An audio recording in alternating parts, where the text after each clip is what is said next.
वो बेसिकली वो सिर्फ इंडिया को रिप्रेजेंट नहीं कर रहे, पूरे ग्लोबल वो पूरे ग्लोबल साउथ को रिप्रेजेंट कर रहे हैं। उसमें अमेरिका के भी कुछ शायर आ जाते हैं, दुनिया आ जाती है उसके बीच में, उसमें आपका पाकिस्तान भी आता है हमारा। के साहिल से लेकर ताबखा के काशगर, कई दहाइयां गुजर जाने के बाद भी हम एक नहीं हो सके।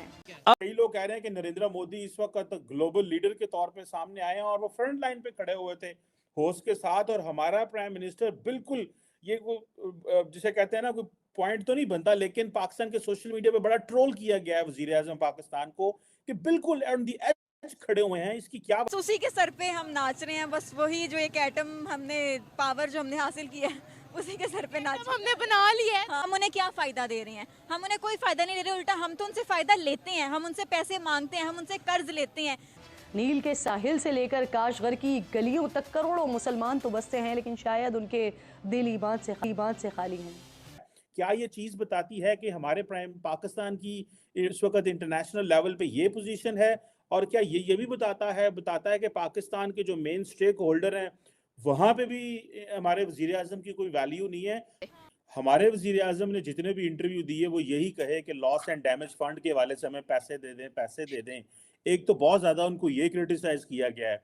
दूसरा, ताड़ साहब, ये हमें ये भी क्रिटिसाइज किया गया है कि हमारे प्राइम मिनिस्टर को उन्होंने पूरी पिक्चर के एक साइड कोने में खड़ा कर दिया। बस हमारी कंट्री में क्या है कि मतलब हम ना नेगेटिव्स की तरफ सोचते हैं। अगर वो कुछ अच्छा कर रहे ना, वो चांद पे चले गए ना, तो हम फौरन कह देंगे आप चांद पे चले गए, लेकिन आपके पास वॉशरूम्स नहीं है। टाइम बना रहा था JF-17 थंडर, लेकिन वो पाकिस्तान ने, देखिए ना, पाकिस्तान ने बना तो लिया, लेकिन आज लेबल लगता है चाइना की मदद से बनाया, चाइना के साथ मिलकर बनाया। लेकिन उसमें चीमा साहब, मोदी साहब के साथ काकड़ साहब का कंपैरिजन बनते नहीं। वो दुनिया की 5th लार्जेस्ट इकॉनमी है, और काकड़ साहब मुझे इस तरह लग रहा है कि वहां जर्सियां स्वेटर लेने गए थे तो उन्हें पता चला कि यहाँ पे कॉन्फ्रेंस हो रही, तो उन्होंने कहा पायन तुसी भी मिल जाओ किसी मुझे हो सकता है।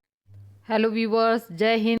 दोस्तों, भारत के प्रधानमंत्री मिस्टर मोदी UAE में गए हुए हैं, और जिस गर्मजोशी से उनका स्वागत वहां हो रहा है, ये देखकर पाक मीडिया काफ़ी सन्नाटे में चली गई है। जहां PM मोदी हर जगह अगुवाई करते हुए नजर आ रहे हैं, वहीं पाक के प्रधानमंत्री मिस्टर काकर लाइन में सबसे पीछे खड़े नजर आ रहे हैं। ऐसा लग रहा है कि उन्हें डरा धमकाकर पीछे खड़ा किया गया है।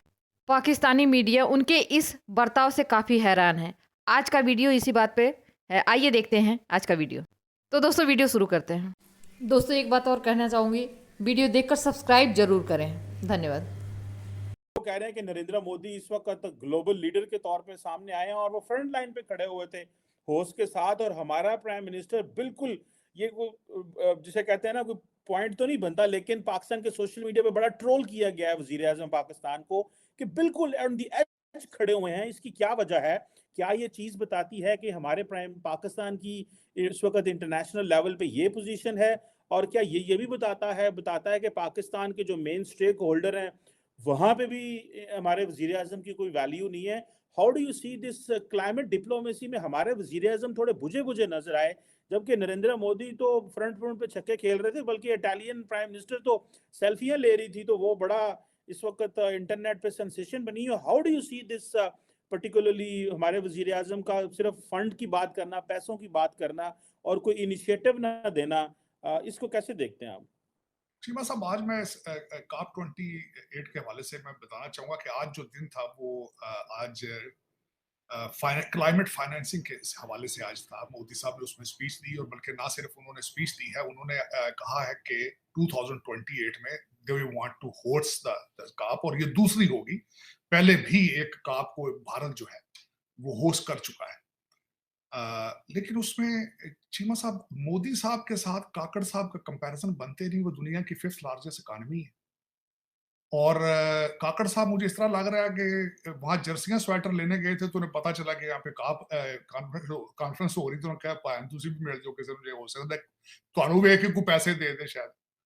तो मैं बल्कि यहाँ पे ये क्वेश्चन करना चाहूंगा कि मैं इस COP 28 के हवाले से जब देख रहा था, तो मेरा कंसर्न है इस चीज का कि मैंने जब चेक किया कि यहाँ पे जो पवेलियन बनाना है वहां पे बूथ लगाने का खर्चा $2 लाख, और जब मैंने उस खबर को पढ़ा, यहाँ पे कनाडा में सेचुआन उनका जो सूबा है वहां आज एक बहुत बड़ा बहुत बड़ा आज इशू बन गया है कि उन्होंने अपना पेविलियन लगाया 7,65,000 के खर्चे से और उठे झगड़े हो रहे हैं। लेकिन हमारा को पूछने वाला है, ना सिर्फ हमारे वजीर आजम साहब वहां पे तशरीफ ले गए, इनके साथ वजीर खारजा भी ले गए तशरीफ। और ये बड़े बड़े महंगे होटलों के बिल, क्या ये पाकिस्तान में कोई किसी को पूछने वाला नहीं है कि ये क्या हो रहा है? दुनिया मर रही है, 42% हमारी इन्फ्लेशन, महंगाई है, और ये क्या है?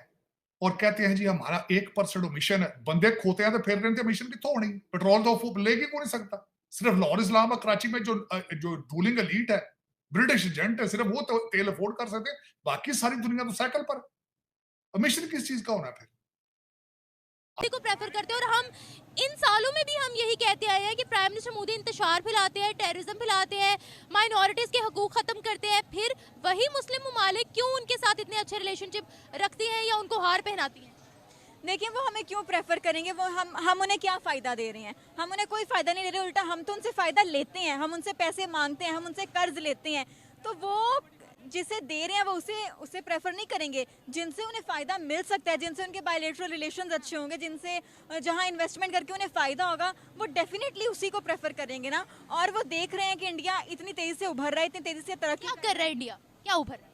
इंडिया हर सेक्टर में तरक्की कर रहा है। इंडिया की इकोनॉमी, इंडिया की टेक्नोलॉजी, इंडिया का हर सेक्टर जो इंडिया का है ना, आप देख लें, पाकिस्तान इंडिया में ज़मीन आसमान का फ़र्क है। तो फिर डेफिनेटली, लेकिन हम तो कहते हैं हम तो नंबर 1 पे हैं, हम तो सुपर पावर है। बस उसी के सर पे हम नाच रहे हैं। बस वही जो एक एटम हमने पावर जो हमने हासिल किया है, उसी के सर पे नाच हमने बना लिया है। हाँ, बस फिर ऐसा ही है ना, वो बना के हम खुश हो रहे हैं और उसके सर पे नाच रहे हैं। कि अगर हम भारत की बात करते हैं, प्राइम मिनिस्टर मोदी की बात करते हैं, अपने मुल्क के लिए उन्होंने क्या किया है इन 10 सालों के अंदर जो हमें 10 सालों से पहले नजर नहीं आता था? शाऊर की कमी है यहाँ पे डेफिनेटली, क्योंकि जब जिस कौम को शाऊर ही नहीं है, जिस कौम को बेसिक एथिकेट्स ही नहीं है, मैनरिज नहीं है, तो फिर डेफिनेटली फ़र्क तो आएगा ना। क्योंकि कौमें बनती तब है जब उनमें शाऊर होता है, जब उनमें आगाही होती है, जब उनमें एजुकेशन का निज़ाम अच्छा होता है, उनकी तालीम अच्छी होती है। तालीम होगी तो शाऊर पैदा होगा, लेकिन यहाँ पे तालीम का निज़ाम ही अच्छा नहीं है, शाऊर ही नहीं है कौम को। हाल मेरे जहन में आ रहा है कि हम लोग हमेशा ये बोलते हैं कि अरे आपकी नज़र में प्राइम मिनिस्टर मोदी मुसलमानों के लिए कैसे? वो सिर्फ इंडिया को रिप्रेजेंट नहीं कर रहे, वो पूरे ग्लोबल साउथ को रिप्रेजेंट कर रहे हैं। उसमें अमेरिका के भी कुछ शायर आ जाते हैं, दुनिया आ जाती है उसके बीच में, उसमें आपका पाकिस्तान भी आता है हमारा। तो देखिए अब मोदी जी का किरदार क्या होगा? उन्होंने तो पूरी दुनिया को रिप्रेजेंट करना है उधर, उसमें चाहे पाकिस्तान हो सकता है वो पाकिस्तान का भी नाम ले लें, हो सकता है वो ये भी कहें कि पाकिस्तान का लाहौर दुनिया के पहले नंबर पे आलूदगी, गंदगी के बीच में, यानी कि आबो हवा में, डस्ट में दुनिया के पहले नंबर पे आ चुका हुआ है। हो सकता है मोदी जी उधर पाकिस्तान को भी लेके जाएं कि हमारा हमसाया, हमारा नेबर जो है इस कंट्री में ये सारे मामला हो रहे हैं, उसे कैसे हल किया जाए। देखिए मोदी जी सिर्फ इंडिया के लीडर नहीं हैं, मोदी जी इस टाइम पूरी दुनिया के लीडर बन चुके हैं। ग्लोबल साउथ के, जी हाँ, मेरे ख्याल से पूरी दुनिया के लीडर हैं। देखिए हमारे जो प्राइम मिनिस्टर हैं, अब वो उस मीटिंग में बैठेंगे, उनके पास करने को क्या है? क्या रह गया हुआ उनके पास बात करने को? शोएब भाई कभी सोचें इस चीज को। हमारे जो प्राइम मिनिस्टर है वो मेरे ख्याल से तो ये बात करें जी पाकिस्तान में फ्लड आ गया, पाकिस्तान में कोरोना आ गया, पाकिस्तान में ये आ गया, पाकिस्तान में जलजला आ गया, पाकिस्तान में सैलाब आ गया।